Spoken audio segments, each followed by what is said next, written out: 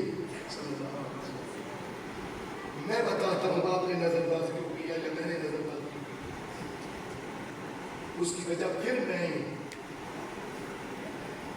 کہ جب ہم نکلنے لگتے ہیں تو باپ نے اگر اس سے دعا لینے گئے اس نے کلاس لے لینی ہے. کہاں جا رہے ہو, کیوں جا رہے ہو, کس کے ساتھ جا رہے ہو, کام کیا ہے, پیسے کہاں سے لیے, آؤ گے کب. ان سوالوں کے جواب چونکہ میرے پاس نہیں, اس لیے میں دعا نظر انداز کر کے نکل گیا. میں دعا چھوڑ کے چلا گیا. ادھر پوچھ کے چھوڑ نہیں ہے, ادھر ماں کو تو لاڈ کر کے چوم کے پیار کر کے نکل گیا. ادھر پوچھ کے چھوڑیں گے, اس لیے میں دعا بھی چھوڑ گیا. اگر ماں کو تھوڑا سا کانٹا لگ جائے نا سبزی کاٹتے ہوئے, تھوڑی سی بوند خون کی نکل آئے اور ایک بار ہائے کرتی ہے تو سارا ٹبر جمع ہو جاتا ہے. بیٹیوں نے بازو پکڑ لیے, بیٹے نے ماں کی گردن پکڑ لی, کوئی گود میں آ گیا, سب لپٹ گئے, چمٹ گئے کہ ماں کو چھری لگ گئی اور تھوڑی سی خون کی بوند نکل آئی. خدا کی قسم 7 سال بیماریاں پال کے بھی باپ ہائے نہیں کرتا, سی نہیں کرتا. بیماریاں اسے اندر بڑی ہیں, ٹینشنیں اسے زیادہ ہے, لیکن وہ آپ کے سامنے ہائے نہیں کرتا, سی نہیں کرتا. کیوں؟ میری اولاد کی دوڑ لگ جائے گی, یہ ہاسپٹل لے کے دوڑے گی, ان کا پیسہ لگے گا, ان کے چہرے بجھ جائیں گے, یہ رو پڑیں گے, پریشان ہوں گے. ارے تیری پریشانی اس باپ سے دیکھی نہیں جاتی تھی, اس نے اپنا درد سینے میں چھپائے رکھا اور ساری زندگی ہائے کر کے نہیں بتایا. کہ جب بھٹے پہ کام کرتا تھا تو کیا اس کی کمر کڑک تھی, دھوپ پہ جلتی نہیں تھی؟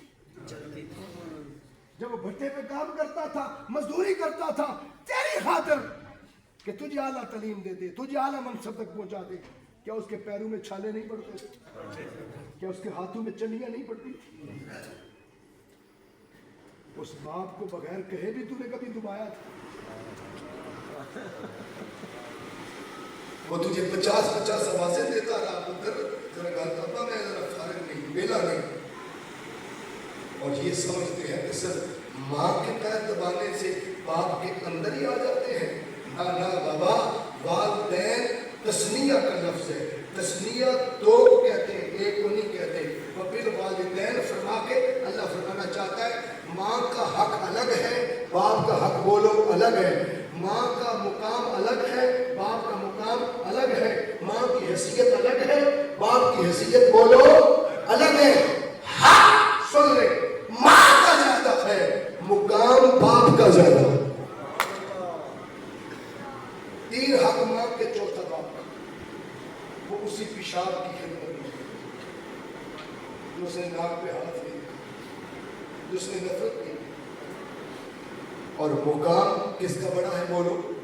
ڈسیزن پاور اللہ نے باپ کے ہاتھ میں رکھی. اور وہ مقام کیا ہے؟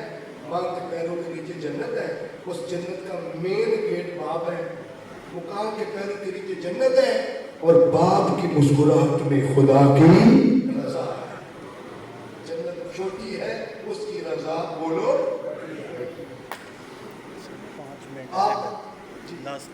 آپ والدہ لکھتے ہیں, بولو کیا لکھتے ہیں؟ والدہ.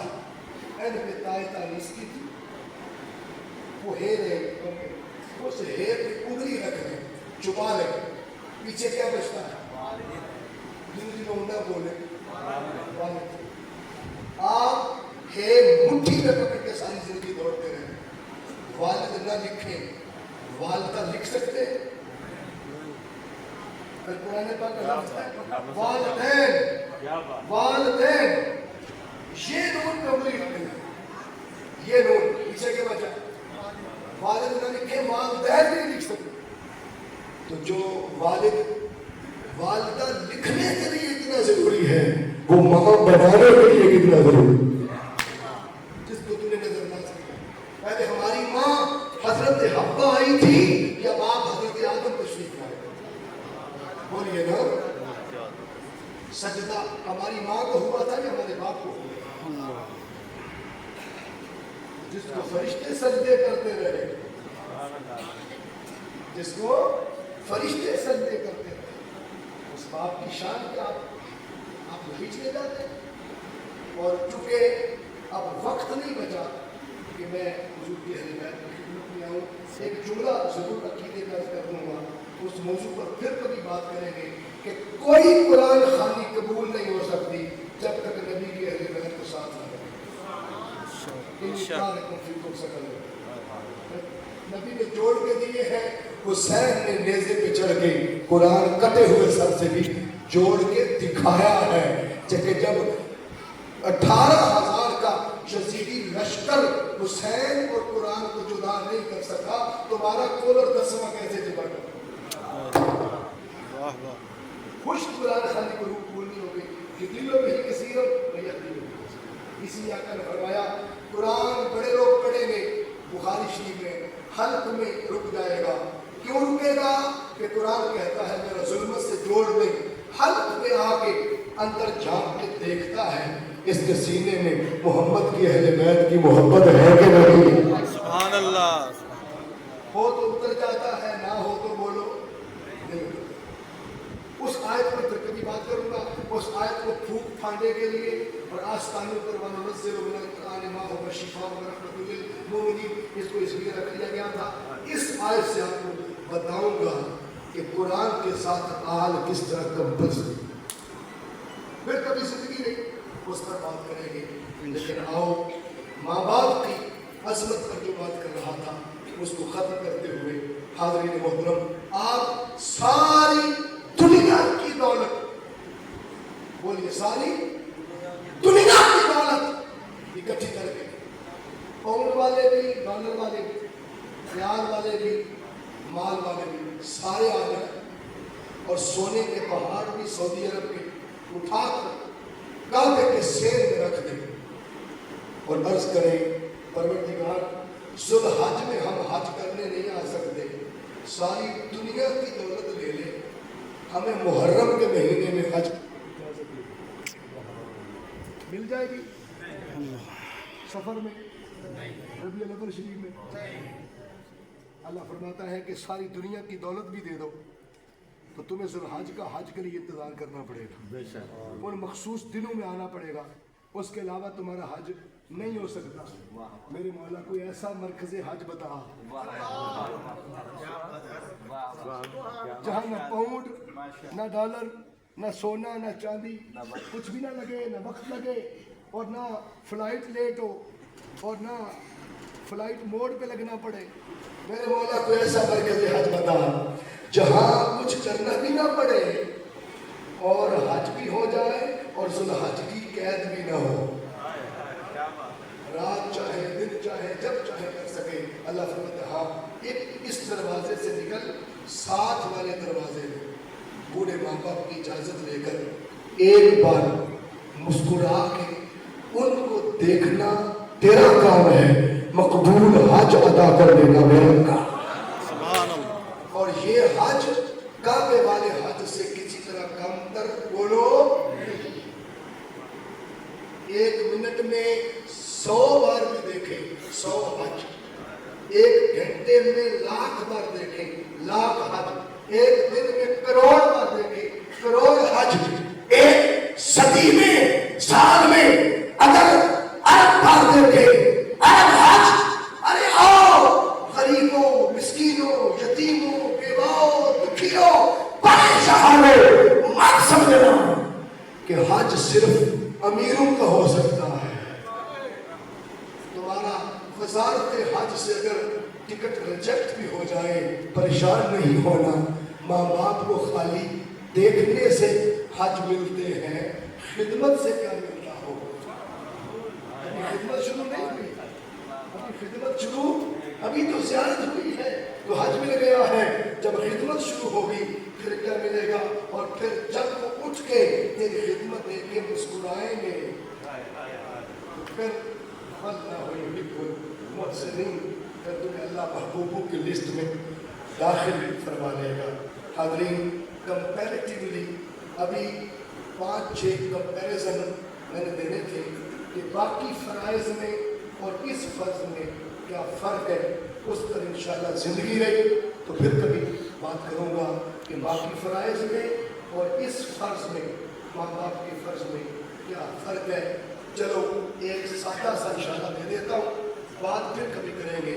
وہ یہ ہے کہ باقی جتنے بھی ارکان اسلام میں 4 پریکٹسز ہیں، 4 نماز، روزہ، حج اور زکوٰۃ، کلمہ طیبہ پریکٹس نہیں ہے، باقی پریکٹسز ہیں، ان 4 فرائض کا مخصوص وقت ہے، اس وقت سے ہٹ کر وہ فرض ادا بولو نہیں ہو سکتا۔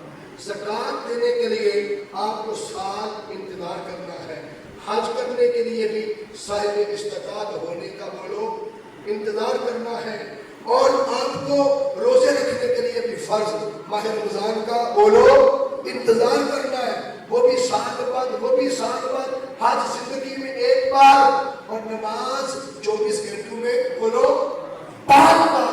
فجر کو ہے، ظہر کو نہیں ہو سکتی، ظہر کو ہے، عصر کو نہیں ہو سکتی۔